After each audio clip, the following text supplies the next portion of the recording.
Here is another topic that tells you how complicated things are in real life. Nuclear power is considered clean, doesn't emit CO2 during its production process, but probably you know from your own views whether nuclear is acceptable to people in general because of safety concerns and so on.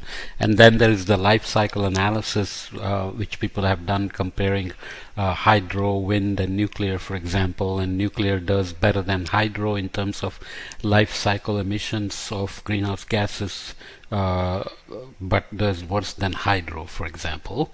Here are several articles that appeared in The Conversation, which is an incredibly good media outlet that scientists write in, with usually based on their papers.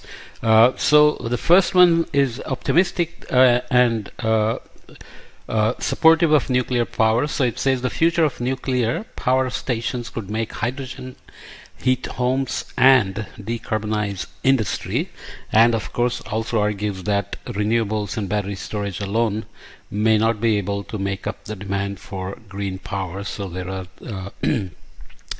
there is a wind farm, a solar farm, and the lithium-ion energy storage. And the argument also is that there is something called cogeneration, which is a way to make nuclear power more integrated. So here, for example, is a nuclear power that produces electricity, goes to the grid, but that can also be used for seawater desalination, direct air capture, and hydrogen production. So these are kind of cold temperature processes, and the radiation can be used for medical isotopes and radiation chemical synthesis. Of course, each one will require cost-benefit analysis and net emissions and so on. The warm temperature benefits of nuclear, the rejected heat can be used for thermal heating, district heating, process heating, and direct air capture, hydrogen production, and seawater desalination as well. Another report from the Royal Society looks at it also similarly in terms of electricity, high temperature heat, then low temperature heat, cogeneration of energy flow in these dashed lines, and nuclear power energy flow in these solid lines. So you're going from nuclear reactor, high temperature steam to drive turbines. You can also take that to for creating energy storage as chemical and heat, which can then be used to kind of avoid intermittency, for example. So energy storage is always useful for that. Then drive a turbine and then feed it to electricity. High temperature steam can also be used for the industry. Similarly, energy storage can also serve the industry, and the turbines can serve low temperature steam, district heating, and the other loop can come back to industry as well. So these are kind of trying to integrate nuclear power into more use of the waste generated as well. But you probably are already aware and have your own opinion about how to store nuclear waste and so on, but there are other issues as well. For example, this article in The Conversation also argues that nuclear energy isn't a safe bet in a warming world, and here is why. Why? Basically, when you think about nuclear power plants like this, they need to be away from population centers and typically close to coasts to have the required distance, land, and also water availability and various other criteria. And this says it's not so safe considering the rapid sea level rise we are facing everywhere. So this is the Mihama nuclear plant in Japan. You can see it's fairly close to water level. And you remember the Fukushima Daiichi accident in 2011 where a tsunami happened, an earthquake happened, which is a perfectly natural hazard, and it generated a tsunami, which also happens, but then the tsunami went and damaged the Fukushima Daiichi power plant and then ended up killing many people and having long-lasting impacts on Japan's psyche about nuclear power as well. So in general, it's argued that even with radical action on climate change, some sea level rise is guaranteed. So how do we integrate nuclear power into this condition of warming temperatures, sea level rise from glacier melt and thermospheric rise and so on and so forth? And remember that even if we drive rapidly towards net zero and goals of 1.5 degrees C and 2 degrees C warming targets by 2100, the committed warming will give us some sea level rise along the way. Conservative and sea level rise will mean excess additional storm surge and inundation when storms come in or when tsunamis happen and so on. This other article also hammers the conservatives in the UK. Conservative nuclear fusion by 2040 pledge is fantasy. Their record on climate change is too little, too late. So they have promised that nuclear fusion by 2040 is going to meet a lot of the requirements for climate action in UK's plans and the nationally determined contributions. And UK has done very well in terms of reducing its energy intensity of the GDP and carbon intensity of the energy and so on. But there is also a lot of optimism about nuclear fusion. We were talking about nuclear fission before with radioactive waste and so on. So fusion, the nuclear reaction that powers the sun and the stars, is a potential source of safe, non-carbon emitting and virtually limitless energy. Harnessing fusion's power is the goal of ITER. I don't know if it's pronounced ITER or ITER. It's a Latin word which means the path, which has been, ITER has been designed as the key experimental step between today's fusion research machines and tomorrow's fusion power plants.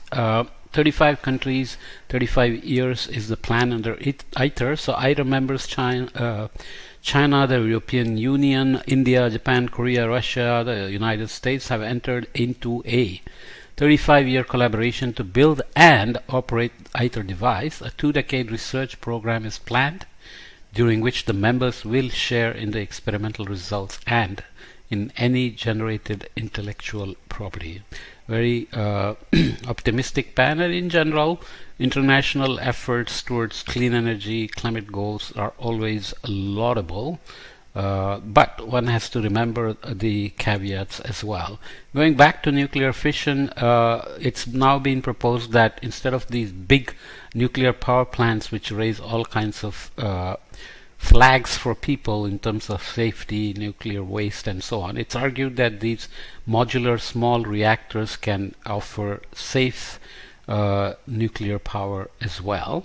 So there are several small reactors that are already operating. So here are the names. Here are the capacities in terms of megawatt electricity capacity.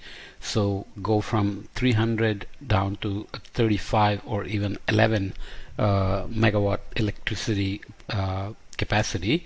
So this is pressurized water reactor. This is pressurized heavy water reactor. I think this is light water graphene cooled reactor, and so on and so forth.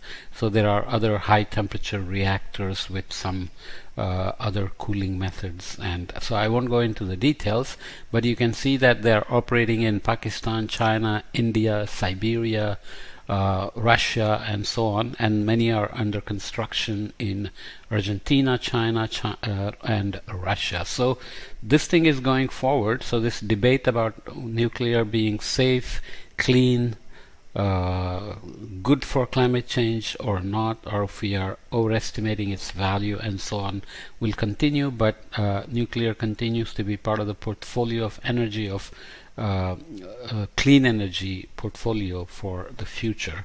So this UK article argues that the allure of fusion makes it a good distraction from the failures of the current government's science and climate policy. Somewhat of a good caveat to remember, because fusion is still not there. The incredibly high temperatures, even of the order of tens of millions of degrees centigrade, makes plasma in the reactors, which have to be stabilized, and there are various experiments going on, and exciting news come out that they made it stable and produce sustained energy for a few seconds and so on. It's like the one giant step for a man, and one step for a man and giant step for humanity kind of thing. So if fusion does become successful, stable, then it will obviously offer a massive way forward in terms of clean energy that is really limitless. Okay.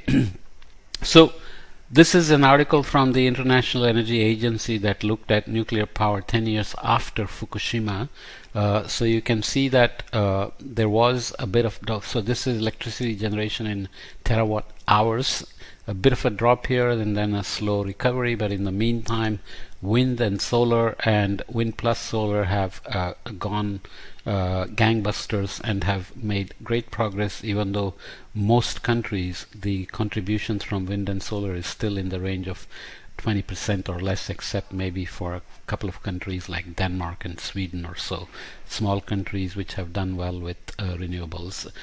In terms of installed capacities in gigawatts gross, you can see from 2010 to 2019, nuclear in blue has essentially remained steady, but maybe has recovered from the post Fukushima scare tactics, or not scare tactics, but scary scenarios. And Germany is one country which has completely gone away from nuclear, has been decommissioning its nuclear plants and has no plan to go back, and there is very low support from German citizens for nuclear power, whereas the neighbor France has huge reliance on nuclear. Of course, there have been issues in the past where nuclear waste from France was stored in some of its colonies in Pacific Islands, and the heavy cement bunkers in the islands cracked, and some radiation was leaked into the oceans, and so on and so forth.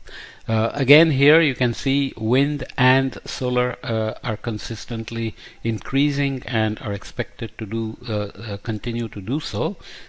So the question is whether nuclear is going to remain a significant player, a key player, or at least part of the portfolio for action on climate change in terms of a portfolio of clean energy. Okay, so let's leave it there and just remember that nuclear debate continues, but it's likely to be around as a part of the key energy agenda for a while.